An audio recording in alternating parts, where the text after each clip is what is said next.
I'm David Clayton, and this is the Way of Beauty podcast, conversations on Catholic faith and culture. Hi, I'm here with Paul Jernberg.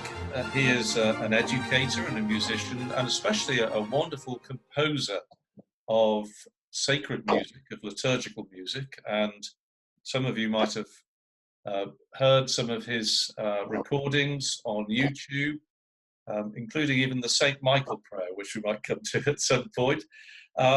But he is also the director, I think that's your title, of the Magnificat Institute of Sacred Music, which is something which really is a new project and is doing very exciting things in the field of the evangelization of the culture, with a special focus, as the name suggests, on sacred music. So, Paul, it's great to have you here. It's good to be here, David. Okay, hi. Now, I'd like you to begin, if you could, just tell us a little bit more about yourself, particularly your connection with the Magnificat Institute and what you're hoping to achieve through the Institute. Sure. Well, first of all, about myself, I've been around for a long time, even long before I became a Catholic. I've been a professional musician. I've done all sorts of things as a pianist and then as a choir director. Came into the church in 1992, and since then I've been working both as a teacher and also as a music director in various parishes, mostly here in Massachusetts. In the last couple of years, I've had the opportunity to begin the work of Magnificat Institute. And the vision of this institute is really to work for and to facilitate the renewal of sacred music in parish life. And our special focus is on those parishes, you might say, that are not yet served by some of the organizations that are out there doing good things. We're really trying to reach, you might say, the ordinary parishes where there's a lot of goodwill, but where there's maybe a lack of a specific plan or strategy, or even a lack of even an understanding of what sacred music is, or what it can be, what it should be. So that's what we're doing, and we have several different projects going right now that are attempting to fulfill that mission. Okay, perhaps I'm going to ask you about sacred music and your approach to composition in a moment, but could you just give us some insights into those projects and what you're doing? I know you had a recording of some of your music recently, but just tell us what you're doing. Very interesting. Good. Well, as part of our long-term plan, one of the main components of that is to continue to cultivate a large choir that we have here. And we are based at St. John's Parish in Clinton, Massachusetts. And we're learning lots of music. We're doing recordings. We're doing both video and audio recordings. And the idea with that is to give people a real concrete idea of what sacred music can be. And so we had a recording, a video and audio recording, great, good quality one, done on February 1st. It was a votive Mass of the Holy Spirit. And we had over 130 members of our choir, plus a rather large congregation. And we sang the entire Mass. So it was not just the standard parts, let's say the Lord have mercy, glory to God. We did those. And we also sang the Creed. We sang all the little parts of the Mass that most often are not sung in English. We sang a setting which I've composed for the Mass. We also, in this Mass, included some traditional chant and polyphony as well, which are so important. So anyway, that's one of our projects. that's one of the projects is this large choir and the recordings we're doing, the filming we're doing with them. I'm also writing a book right now on the renewal of sacred music. We're planning a workshop for late June of this year, and those are some of the main things we're working on right now. Well, terrific. Now, I do want to get to probe you a little bit on your philosophy of composition, which I've talked to you about this in the past, and I find it fascinating. But let's just talk about some general principles just to help us. So, in simple terms, when we're talking about sacred music in the tradition of the Catholic Church, what are we referring to? What are you thinking of when you use that phrase? Well, I think it's clear that historically speaking, the whole idea of sacred music is the music that clothes the text of the Sacred Liturgy. Yeah. So it's very much integral. In fact, that's the word that is used in the various church documents about sacred music. It's integral to the liturgy because it's united to the words. It clothes the words, you might say, but even beyond clothing them, it's united. It's almost one and the same thing. So in the traditions we have, even from the very beginning in the early church, you have the texts. Most of the texts are chanted. Mm. That's the sacred music, and we can trace it all the way back to Christ himself. In his celebration of the Passover, for example, we know historically from Jewish history that this is something that any faithful Jew would have chanted, many, if not all, the parts of the Passover. And of course, that has its antecedents as in the Jewish tradition as well. But that would have. I immediately think, I wonder what Christ's voice sounded like. He must have had a beautiful voice as the perfect man. It would have been the model for singing, I imagine. Anyway, that's just my little reaction. Yeah, it's very fascinating, isn't it? And there's a lot we could say about that, and a lot to reflect on, because in fact there are traditions today, for example in the Syriac traditions, where they still sing in Syriac, which is a form of Aramaic, and like for example in the Syrian Orthodox, they really believe that these are some of the melodies that they can trace it all the way back to. And the fact that it's a form of Aramaic is quite fascinating. So yes, yeah. So there's a lot because we don't have recordings or musical notes. We can't know absolutely for sure, but we can certainly reflect on that and right. So we have this tradition which really preceded Christ. He was sort of inserted in, like everything's at the center of it. And then what happened with Christianity then, with the early churches? How did it spread? Oh, it took off. I mean, it's truly a phenomenal growth, even from somebody coming from a non-Christian viewpoint, simply a historical viewpoint, because as the church expands and as the gospel is preached all over the place, as far away places, north, south, east, west. So the apostles, we can trace their travels, past the Acts of the Apostles in the New Testament. We can read, like Eusebius, church history. We can read the accounts of how these apostles went to different places. And as they went, it's rather, I would say it's obvious from church history that that this original chant of Christ and the apostles, it spread wherever they went, because we can see today that all of the traditions that trace their history back to the early church, they all have sacred chant traditions.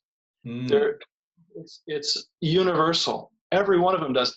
So that speaks very clearly that there's a reason for that. They're all coming from the same origin, and there's similar principles. Even though there's wide diversity now in the historical development, there are the Syriac chant is very different from the Gregorian chant, which is different from Coptic chant. These are all different forms of that, but there also are common principles. Mm-hmm. So. Did I answer your question? Yes, I was hoping you were going to tell us some of those common principles. So, yeah. Well, that's coming. That I'd be happy to talk about that Yes. as well. Yeah, I think it's very important. So, well, why don't you do that? I will come back to the common principles.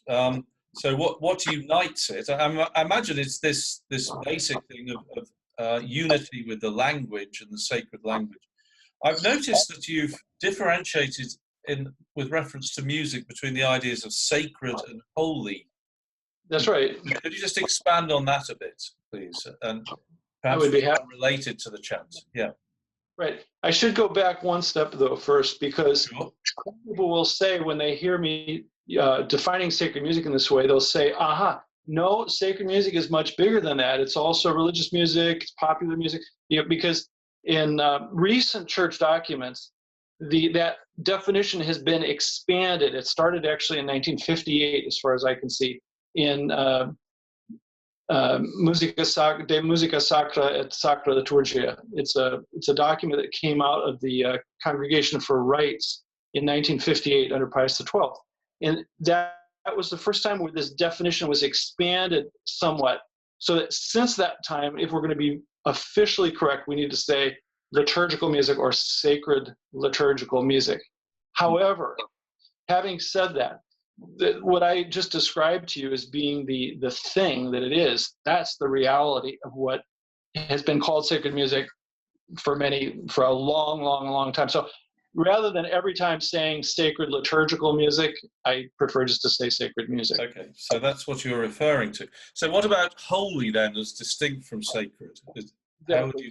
Such an excellent question, because you see, one of the landmark documents of the church was the motu proprio of Pius X in 1903 that was specifically on sacred music, and basically what he's doing is to define, to articulate what this thing is and what are the prerequisites, what are the characteristics that flow from the reality of sacred music. And the first one he names is holiness or sanctity. And now that word holiness holy is very similar to the word sacred, and sometimes they're used interchangeably, but there is a clear distinction at the same time. Holiness, when we use that word holiness, or sanctitate, I believe it is, in Latin, it indicates what something is, right? So it's not, whereas the word sacred or sacra in Latin has to do more with how we approach something. So if I'm going to be really precise, when I say music needs to be sacred, or when music is sacred, it's talking about the way in which I approach this thing, that I'm approaching as something holy. It's the thing itself is holy, but the sacred generally it's closely related to the word consecrated. And now holy, on the other hand, is basically saying, as a general rule, this something is coming from God, or it's so closely associated with the divine that our proper response is to treat it as something sacred. Our proper response is deep reverence. And I think that you often hear people talking today about how music needs to be sacred. Sacred music needs to be sacred. It's a little redundant, but as well as beautiful. But you don't hear as much about people reflecting on this aspect of sanctity, or the thing itself. There should be something in the music itself which evokes our profound reverence. Right. Now, immediately, of course, I always think of parallels in art, which is painting, which is a thing that I know a little bit about. And it's in a way, there's a couple of things. First of all, the meaning of holy, one of the meanings is that it's set apart. It speaks of a different world from ours. And I always think of this really in the context of the liturgy and the art forms that include music, architecture, painting, that the liturgy is the wellspring of its own culture. In other words, it's coming from a world that is apart from ours, and so always there is something. If it is genuinely holy, in other words, it is speaking. What we're seeing is a reflection of the heavenly. You would expect to see something that is common to all of these traditions, because it's coming from the same place. Now, it might be manifested in different ways, and you can get a cultural, it can be informed by external cultural considerations to some degree as well. But the dominant feature has to be that it comes from heaven, so to speak. That's what's the guiding hand. That's what it's speaking of. The other thing that occurs to me is that even if we define it like that, we still have to say, well, what does that sound like? How do you? Are there criteria? And we have the same sort of problem. We don't even have a motu proprio on art, which gives us as much information as you get with music. So what we have to resort to, if we're looking for guidance, is tradition. We say, okay, we must respect centuries of tradition in this field, and that's the best guidance we had. Now, I'm imagining then that's the same with music, that your starting place is a respect for the tradition of what holiness is. Is that right? Absolutely, yeah, absolutely. And so on the one hand, in music we have this immense repertoire of Gregorian chant and polyphony in the West, and of course we have the other rites and the other churches have their corresponding musical traditions. So that's extremely important. But I would say that also united with that is the spiritual, we say mystagogical tradition. Right. So that there's something mysterious beyond the form of the music itself, but yet which is somehow present in this music, in this tradition, that is always drawing us to something greater than the externals of the music. But yes, we really need the guidance of these traditional forms in order to be able to understand it. Yes, and so in that sense, Pius X is, in a way, he's observing what is within the tradition and remarking upon it and saying he's not sort of drawing this out of nowhere. He's saying these are the things that I see in traditional music, and so his starting point is what is already accepted as sacred in the sense that you're working with. And that's right. For centuries. That's absolutely right. And I mean, so, when we start reading Pius X, and just amazed how rich that his teachings are, we might be tempted to think, well, yeah, he's sort of somehow innovating this, but he's not. You're absolutely right. He's observing the reality of the tradition, and he's articulating it very well. And so there's other conditions. There's universality is one, and goodness of form. Is that right? That's right. Yeah, literally. Right.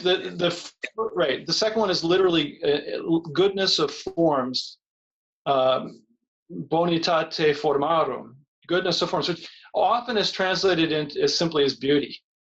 But it's good to be. I think that his precise words really are important there.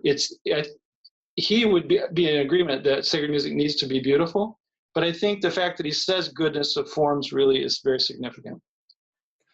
And goodness, I imagine this is very close to good, the good, with a capital G. So it's a form that reflects the good, the true and the beautiful, who is God, and therefore is another facet of this aspect of holiness, that the liturgy is the wellspring of its own culture. It's coming from a world that is not ours, not the one that we normally perceive. Right. Yes. That's one thing. I think there's more too in the goodness of forms. I think there's, and especially it's interesting to reflect on why he used those words instead of the word beauty, even though, of course, he was certainly a proponent of beauty. Most certainly. But I think, in my understanding and experience of the traditional repertoire, there is this aspect of you might say modesty or austerity of form that by its nature is pointing away from itself. So you might say you go to a concert, for example, and this is music, you might say music for its own sake, and we are transported by the beauty of a concert, for example. Now, the beauty that is in the liturgy, as I see it, is it's always oriented to this greater reality. It's united to the greater reality, but it's drawing us in to this, you might say, contemplative dimension of the liturgy. So, and again, given that the source of this is not a historical culture, it is the timeless wellspring of Christian culture, which is then one would expect this to be universal as well, in the sense that it will speak to all people, and that the liturgical dimension engages all of us. And so I always think of this, I see you dying to get it, but I always think that when people talk about cultural imperialism, Western Europe, for example, traditional culture, I would say, well, some of that is of Western Europe of a certain time, but to the degree that it's Christian, actually it's universal. And anyway, that culture began in the Middle East. It spread, as you described. It is not intrinsically Western European. It is, and neither is it Middle Eastern. It's actually Christian. And we always access the universal through the particular. So you can't totally separate one from the other, but you've got to start somewhere. And so it's quite right, I think, that this, for example, you get music in Christian music composed in South America that began in the forms that would have been in Spain. That is the natural way. And in iconography, you get Greeks who brought icons to Russia, and they look just like Greek icons, but then the universal element then expressed itself in a Russian way, but that happened organically. And no one said this is Greek cultural imperialism. They wanted that beautiful Christian culture, and then they made it their own afterwards. Right. And so that's my response to the universal. I want to come to a phrase which I see we sort of swapped notes before we spoke. This reference to the holy gift. Do respond if you want to what I said about the universal, but then perhaps go on to what you're talking about. So not just a gift that is holy in connection with sacred music. It's a phrase you use a lot, I've noticed. That's right. So, well, let me just say a word about universal, a little bit more about. Good. Yeah, absolutely. Yeah, I'd like you to. Yeah, great. So I agree with what you said about universal, but it's very interesting because Pius X, in stating these three basic principles, what I noticed is the more you reflect on these, you find that each one of them is a deep well that you can go farther and farther. It's not simplistic. So universal, for example, it's not only universal among cultures, among different kinds of people, but it's also universal in terms of each person, because each of us has a whole wide variety of experiences in our lives. Yes. And, sorrow, joy, and that. So this is one of the amazing things about traditional sacred music, is that you might say it fits over that spectrum of experience, even in the individuals. whereas we can easily think of kinds of music that sort of fit when we're happy, or fit when we're really sad, or or fit in this particular. But that's something about sacred chant and polyphony as well, that they seem to have this capacity to fit our lives, even when in the whole spectrum of experience. So that's just one more thing I wanted to say about universal, in complement to what you said. But going back to the idea of holy gift, the thing is, I think we'd say already that we believe and we know that the liturgy, for example, is something that is a holy gift. It's not something that we create.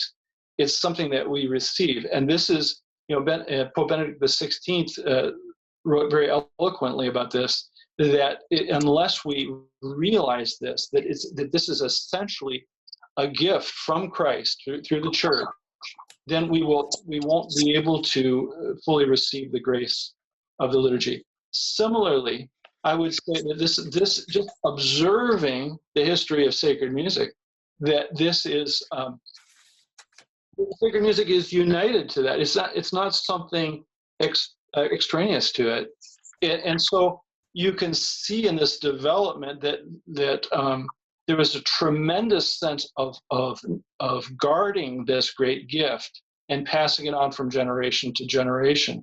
That it was indeed. Now, obviously, Gregorian chant is different in its form than the original chant of the early church, and just as this is true in all the different rites, but still, its origin is in this gift of Christ, and then the church, in a holy way, preserving it, developing it, as a holy thing that is worthy of our devotion. So I would say, just as we venerate the liturgy and we venerate the sacred scriptures, the traditional sacred music, of course, is a little different because there is this adaptation going on, but still, that is the way that it was able to grow in such a magnificent way over the centuries, was that sense of receiving this gift that is united to the liturgy. Right, and I'm going to put... Does that answer your question? It does, yes. And just to explain, we won't list the traditions that you refer to here, but I'm going to put some of your notes up on my website, thewayofbeauty.org, such as the Gallican and the Ethiopian and the Eritrean. So I'll put some of these notes up, the various sort of chant traditions that exist. So there's a couple of things then that I want to move on to, the nurturing of this gift, as you describe it. So one is the milestone, as you put it, of the development of polyphony and also homophony. I think you use that phrase, the employment of harmony and counterpoint in conjunction with it. And then I want to move on to a development which perhaps is not so good, which is, you refer to it, I know, as art music, which is not bad in itself, but perhaps not sacred and holy in the way that we would want for the liturgy. But let's talk about polyphony and the use of harmony and counterpoint as well. Why you see these as milestones, but you seem to be positive about them. You're not thinking that this is detrimental. That's right, because again, going back to this principle from the very beginning, that there is an adaptation that's healthy and holy, right? So Gregorian chant itself is a development. It's not. It's in its adaptation that's based on this original chant of Christ and the apostles as it was brought to Rome and beyond. So already we see this growth, and generally speaking, it's a very slow growth, but there is growth, and it's quite significant. Now, somewhere around the 9th, 10th century, there were the first attempts, you might say, at somewhat primitive harmonies, because up to that time, as far as we know, all of the music of the liturgy was sung either by one person, such as the priest or the cantor, and then when the people sang together, as far as we know, it was unison. Okay. Right? So now you've got a new thing happening where you have experimentation with harmonies. And the first, as I mentioned with organum, which is basically we add a perfect fourth or perfect fifth to the melody, and that has a certain effect. But what happens is it's almost like an inexorable movement towards experimenting more and trying new things over the next centuries, up until the time. There are many different moments, important moments between the 10th century and let's say the 15th century. But what we see is sort of a flowering of this in the Renaissance in Western Europe, and so it's clear that when you look at this music, when you hear this music, you realize there is a, you might say, an organic growth from the chant. It's not in contradiction to the chant. It seems that it is an inspired adaptation, and we see it as all the other cultural forces that were going on that were eventually culminated in the Renaissance. We can see this movement prior to the Renaissance, where there's this like a great desire and a great inspiration to try these ideas. So this continued to grow, and there was a good deal of controversy in different places at different times, and most notably in the 16th century in Rome, there was a question: do we allow this music? Is it? Mm-hmm. And there were some people that were very much against it, for some of the reasons that we'll talk later about these different characteristics of sacred music. The biggest objection that I'm aware of was the fact that the words were somehow obscured. Mm. But the extent that it could be established that the words would not be obscured, but that they would be actually, you might say, amplified or made even more clear. There was a clear moment of approval from the church and from the Pope in the 16th century, right around the time of the Council of Trent. And so what I see going on here too, this is something we could talk for a long time about, and it's so interesting. But I think that as a musician and as a church musician, that you see there are, we talked about this reverence for tradition, but there's also another aspect of this that we need to understand, and that is, as a musician, if you are really approaching this as what it is, the Sacred Liturgy, the musician by nature is going to try to resonate with the people with whom he is worshiping. Mm. He's going to do everything so that this music and these words are not merely serving his needs, but that they're somehow drawing everybody into the worship of God in the context of the liturgy. Go on. Yes, carry on. So that's sort of my own insight, you might say, as a musician, as a composer, because I understand that impulse. The great commandment: love the Lord your God with all your heart, mind, soul, and strength, and love your neighbor as yourself. The two are inextricably combined, so that if we're truly loving God and worshiping God, there should be something in us that is not content with merely serving our own needs, but in bringing people into that amazing relationship, that amazing thing which the liturgy is, and which we're meant to truly be in communion with Christ. So that's why I'm so convinced of the appropriateness of the movement in the Renaissance, towards Renaissance polyphony, and to the extent that it continues the principles of it maintains certain principles, And in so doing, it also draws people in more effectively to the liturgy. Now, I'm going to comment as someone who has sung your music, and I just want to commend to anybody listening to this the music of Paul for the Mass. It's the reason that I was so attracted to it is I'm an okay sort of a reasonable number 2 or 3 in a bass section in an ordinary parish choir. That's how I'd classify my singing ability. And I just loved your music. It has an accessibility, but it seems to speak to me of a continuation of these traditions. And you use drones, you use these sort of intervals as well, that sort of parallel movements, and but in a way that I hadn't heard before, but nevertheless seems to connect to them. Now, I'm not a musical expert, but it's actually relatively simple to sing, although it doesn't sound like that when you hear the music together, is the way that it strikes me. The other thing that I noticed is that I would pass your music on to the students at Thomas More College when I was there, and I still now, when we have a little men's group here, we sing Your Our Father and the setting of the St. Michael prayer, which I will post up for people to hear. Not me singing, a better recording.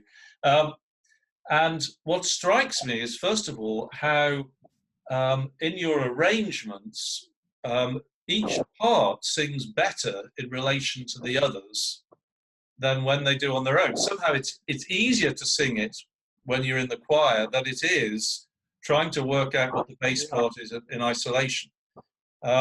So I hope those are the things that you wanted to hear, because to me they seem like good things. But when you're composing, what I'm picking up here is that there's this principle of noble accessibility. You're doing the hard work to understand deeply what you're doing, to understand the tradition, but then it has to connect, consistent with your mission, with the person in the parish who's got, and a reasonable voice, likes to sing, but I don't have years of training, but I always want to sing the liturgy as much as I can, even as a congregational member. Right. Maybe you could just react to that and just talk a little bit about if you can, for the ordinary listener, shall we say, your principles of composition, given what you've just told us about what went on, for example, in the 16th century. Yeah. That's great. Yeah. Well, actually, a long time ago, I studied the compositional techniques of Renaissance polyphony. I had a great opportunity to study with Erwin Fisher, who is he's written one of the textbooks with Stella Roberts, Modal Counterpoint, and I had one-on-one lessons with him, and for some years way back when. What I'm doing now with composition, though, is different. So I'm not trying to imitate Renaissance polyphony. I love that whole genre in Palestrina, Victoria, Josquin, et cetera, et cetera. It's something that we do a lot in my choir. In the choirs I direct, it's a very important part of our repertoire, and it's very important for anybody, I think, who aspires to be a church musician or choir director. What I'm doing now is a little bit different, because we're no longer in the Renaissance, which, I mean, the music does have this universal quality, as we were talking about before, so I'm not downplaying that, but what really stimulated me to get going with composition was the sense that some people were resonating well with the chant and polyphony, and some people were very edified. But I dare say the majority of the people in the parish where I was serving was not connecting with them. Okay. And also, it was also the question of needing the ordinary of the Mass, the standard parts that we repeat every Sunday, and that we didn't. We were required, even then, by the pastor to do it in English, and we were, what are we going to do? And so, how to best engage the normal parishioner, you might say, Mm. And in order to do that, it really, how do I say? It's not like I just figured this out. It's something more mysterious than that. Because I think if I can try to explain my experience, which is it's difficult to do, but it's more like this. It's like you enter as fully as you can. I enter as fully as I can into the reality of liturgy through and from that place to seek, to pray for inspiration, and to discover an amazing inspiration that's coming. So I really experience it as a gift of grace. I do, but there's a strong technical component to that, though. It requires a certain amount of training. I found that there were certain models that I was naturally drawn to. It might be that for myself, I came into the Catholic Church in Sweden in the context of a Franciscan monastery where they sang the daily office and the Mass with both Gregorian chant, mainly with Gregorian chant, but with a good deal of Byzantine, Slavic harmonized chant as well. So that was very natural for me. Mm-hmm. And so my experience of the Slavic homophony, which means basically that everyone's singing the words at the same time, but that there are harmonies, and so my experience of that just clicked, you might say, is a natural way to engage the ordinary person. Right. Yeah. So that's one of the things. Now, so I would say that and then I could talk a lot about the process of composition. It might be a little bit too detailed for right now, but there's like I've sort of articulated a whole 7 or 8 or 9 steps, but it does require it requires a certain amount of training. It requires Now I'm a little bit lost in my train of thought. Help me. No, I was just asking you. I feel you've answered, because what I was commenting on is that there's a lot of hard work that goes into. I'll just step back. I always think of George Bernard Shaw. There's a story of him. He wrote a letter to someone and said, "I'm very sorry. This is such a long letter. I didn't have time to write a short one." And I tend to feel that with the composition in the sacred music, that really you need inspiration and technique and understanding in order to write something which is going to seem natural to congregations, but participates in these special qualities that you've described coming from Pius X, for example, and his observations of sacred music. That's absolutely right, David. Yeah, if people are deceived, they think that they hear something that seems rather simple, and they think that means that it's easy, but it's not true. It yes. Really requires lots. I love that George Bernard Shaw quote. That's so true. Yeah. Okay. Now that's as gently as possible.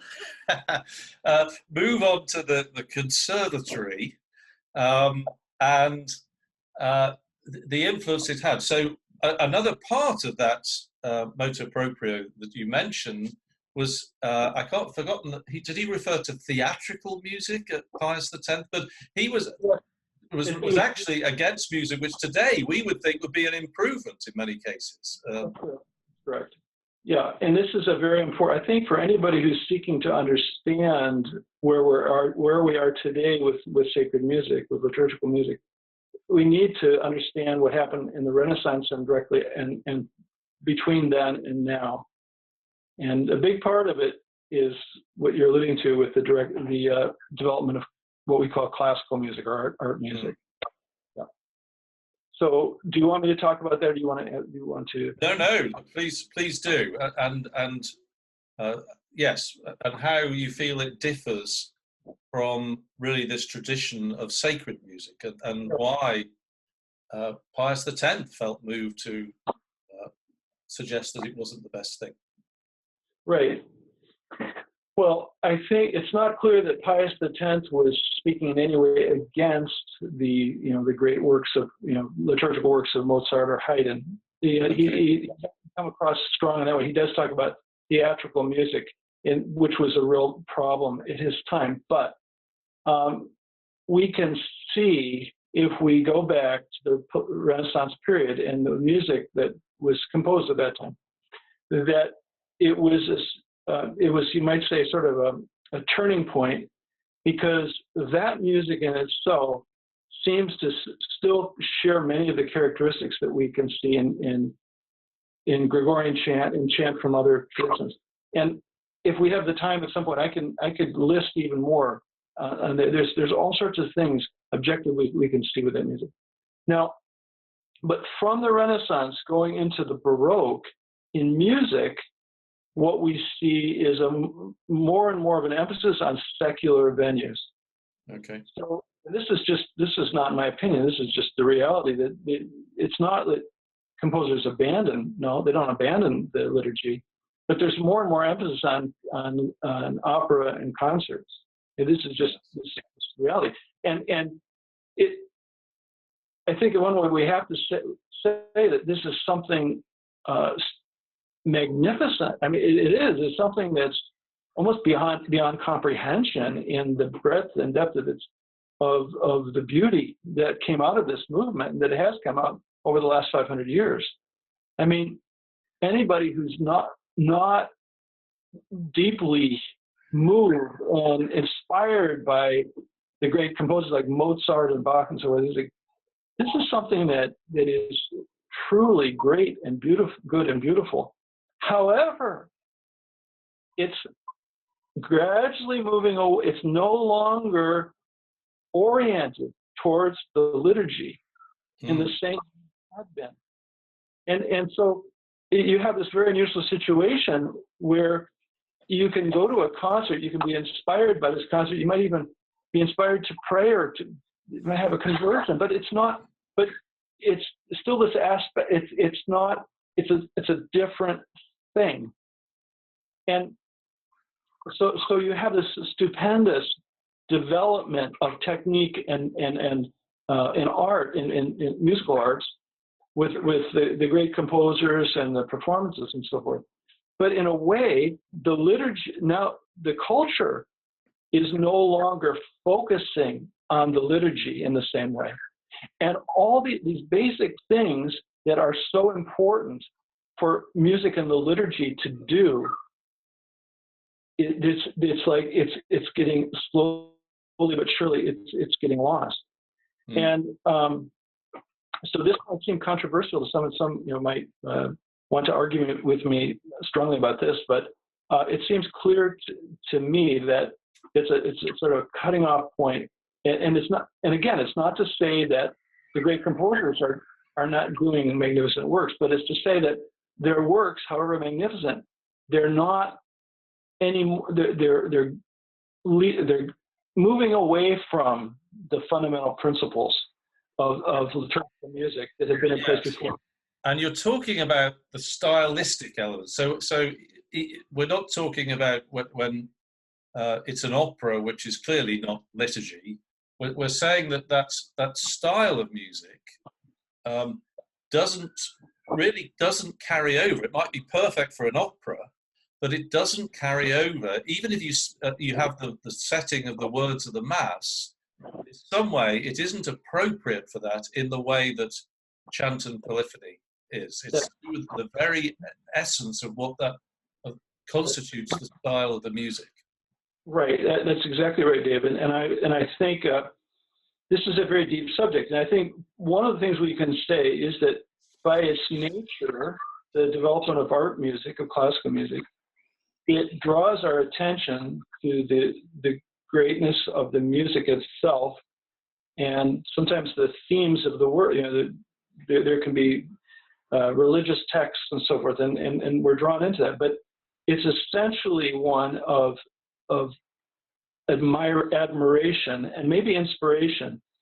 But with a liturgy, what we see is that we might say this a certain austerity, as I mentioned before, in the form, the actual style, the form of the music, that is drawing us into something deeper than the music itself, you might say. It's the reality of Christ's presence. We might say the contemplative dimension or the interior dimension of the liturgy.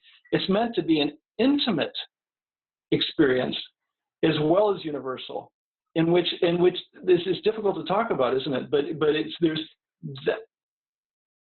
that's what I think was gotten away from. I go to listen to Mozart Requiem, and I'm transported by its great beauty, and I totally love it. But it's not the liturgy in the same way that chant is, or that even the sacred polyphony is. So that this would require a lot more time to really do this topic justice. But that gives a little. Now here's something that I'm going to say. I'm trying to remember the name of the Scottish composer. He might be sort of one of Britain's most. He's a Catholic and one of Britain's most famous composers. You will know who am I thinking of? James McMillan. Yeah. Okay. Now, what's interesting is that, and I don't know if he listens to this podcast, so I'm hoping that I'm not misrepresenting him, but he would visit a monastery in Scotland that I used to visit from time to time called Plascardin, a Benedictine monastery, and he would talk on composition. Now, he is a product, and by all accounts, at the top of his profession at the moment. I mean, I think he's Sir James Macmillan, and he's a classical composer. But his formation is in what I've heard you refer to as the Conservatory. It's really steeped in the last 500 years rather than the previous 1500. And he himself, what I think was interesting, he himself said that at a certain point, having listened to the monks chanting at Plascardin, where they take the chant very seriously, that he was no longer going to compose liturgical music. He just said that I don't know. I don't know whether he said I don't know how to do it, but what I'm doing is not appropriate for the liturgy. And in a sense, he acknowledged this. Now, that's not down to downplay his music in other contexts, but it seems to be that he is reinforcing what you're saying, that to be at the top of the field in the Conservatory doesn't automatically mean you can step across from one to the other, to the liturgy. This is such an important. I think this is a very good point you're bringing up, because, of course, I myself, attended I was American Conservatory of Music in Chicago, and then at Lawrence University and other schools, and a lot of very good people and a very good training in many ways, and this is where people go today normally who are serious, you might say serious about music, including people who are serious about church music. And so it's to be understood that when there's a very in-depth and demanding formation for classical music, right? And it takes a lot of time and effort. I remember when I was supposed to get up at Lawrence, that it was, I was required to have 4 hours a day of practice in the practice room, not just on the piano. And then beyond that, you're studying the history of music and theory and so forth and so on. There's a lot that goes into it. So, but this basically, what this gives you is the formation in this style of art music or classical music that has been continually developing more and more, you might say, independent of the needs of the liturgy. Yeah. And so I'm not surprised that many people who are great, they're really good people, they're really good musicians, it's somehow that they take those classical models as if that is the starting point for the liturgy. and that's the standard they want to head for. And if their music is really, if they're going to be really serious about the music, they're going to bring that formation into what they do for the liturgy. And I think it's a totally honest, sincere approach, and even, you might say, very diligent, maybe even very pious, because they're the ones who are really, they've taken their education seriously, right? Yeah. And even going that far, they're usually bucking the trend of what their professors are telling them. If they're interested in going that direction, they're taking a bit of a risk. So I don't want to be discouraging, having said that. But yeah. Yeah, exactly. And I think, but this is, this is, I think, a very important point. It's just the question is, again, what are the basic principles of writing music for the liturgy, or what? This is, I think, it's so essential. And I would, with all great respect for my colleagues who are great classical musicians, and I know several of them whom I really admire, I think all of us need to take another really clear look and try to make sure that we are understanding these fundamental principles that belong to traditional sacred music, and which are different. They're a different, there are a lot of points in common. So, for example, vocal technique, there's a lot that's common to sacred music and secular music, apart from any consideration of whether it's art music or not. There are lots of things that are just fundamental musical, part of fundamental musical training. But then there's all sorts of ways that I would assert that they really part ways. That there are things that are appropriate to the conservatory, to the art music movement, and it's distinct, though. There's a distinction, and you don't see a lot of people talking about that distinction these days. Well, I think this is something we should explore more. We've been going for about an hour, and so I think it's time to tie up. I would love to continue this and explore this more deeply. We've got a lot more to talk about. And could you just tell us, first of all, where can people? I want to come back to the fact that your music, you're too modest to say so, but I'm going to say it is wonderful music for the liturgy. You compose in both English and Latin for the Latin. I know you've completed a Latin Mass setting as well. Where can people find out more about what you're doing and your music, and maybe even order copies of it for their parish choir? And I would encourage, if you're a part of a parish choir, think about getting Paul's music. It's very singable for an ordinary choir, and you will be amazed. I know that I taught the students with my limited musical abilities. We would work out how to sing your music, and then people would just be amazed at the quality of the sound that they produced. It really is written for people to sing and to lead a congregation, but nevertheless it has that beautiful timeless quality. So I'm going to say that about your music. I hope you're not cringing at my descriptions and I'm getting something wrong technically. But where can people find out about this and the Institute? Where are the websites? Right. So pauljernberg.com is the website that I've had for quite a few years now, where people can find my music and some recordings and some YouTube videos. We're also just about to launch our new website, magnificatinstitute.org. So those two are the places to go. But okay, for the moment, pauljernberg.com, and then very soon, magnificatinstitute.org. Yes, and just to say that this music really does connect. So I was part of a recording of a setting of the St. Michael's Prayer. This is almost a sort of an afterthought. I was with you. I'm going to tell the story of this before we go. So I was we were sitting in the room, and you were just on your computer doing this, and you turned to me and said, "Do you think that we should Saint Michael the Archangel, or Saint Michael the Archangel, or something?" And I said, "Well, maybe I think this sounds best." Anyway, so I answered the questions. Then you sent later I think it was the next day. You sent me the score, and it had arranged by Paul Jernberg and David Clayton. Okay, and I thought, well, that's pretty good. And the way I tell the story, it's evidence of your humility that you included me, and evidence of mine that I've never objected to it. But I really don't think I deserve to be there, but I'm not asking you to take it on.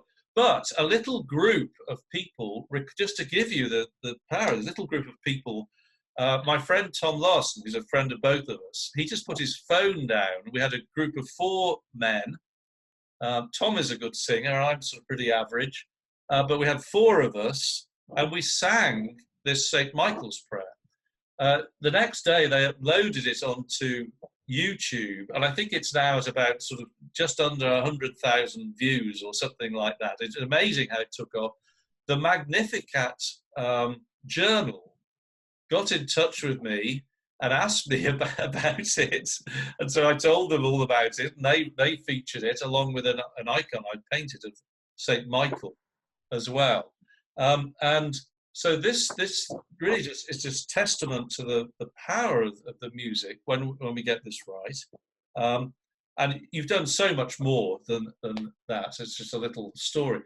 But the other thing is that I think of all the places, and I know more and more parishes are picking up on this and playing your music, but for example, the Oxford Oratory, which is not an experimental place. So the Oxford Oratory has a good choir, and they are very much focused. I'm sure they know Pius X back to front. And you told me recently that they play your music regularly, your mass. Is that right? That's my understanding. I'm hoping to go there this spring, actually, to visit. Okay. Yeah. So I think that's a strong recommendation, really, of just how good Paul's music is. So you've and I'll spare your blushes now as you listen to me. So do you have any final words before we close off? And anything just to encourage maybe a composer, somebody listening who wants to compose? What might the first step? We can go into the second and third in future podcasts. Right. Well, I would say one of the most important things is, as we mentioned before, is that we need to have an immersion in the great traditions. And that is certainly a fundamental for anybody interested in composing for the liturgy, is that they need to be well-versed in the traditions of sacred chant and polyphony. Beyond that, I would say also, make sure that you have a good formation in fundamental music theory and harmony, because without that, you'll be you'll be having some problems as well. So I would say those 2 things are fundamentals. Now, there's a lot more to it than that, of course. There's no easy way, and along with those things, of course, pray for the inspiration from the Holy Spirit, because without the Holy Spirit, we can do nothing. But you can't either just say, well, I'm just going to pray and hope it all comes out. There's the discipline of formation as well. And this is true in painting, and I think in all the arts. It's pray for rain and dig for water. You do the work, and you need God's inspiration if He chooses to give it, and we need the disposition to be able to follow it, and the humility. And all of this is a work in progress, I think, for all of us in whatever we do. Paul Jernberg, thank you very much, and I can't wait till the next time we talk. Thank you so much for your time. Thank you, David. You've been listening to the Way of Beauty podcast, conversations on Catholic faith and culture. If you enjoyed this episode, then please give us a 5-star review on iTunes. This will help others to find it too. Also, if you're interested in delving more deeply into the material that we discuss, you can do a course at the Pontifex University website. That's pontifex.university.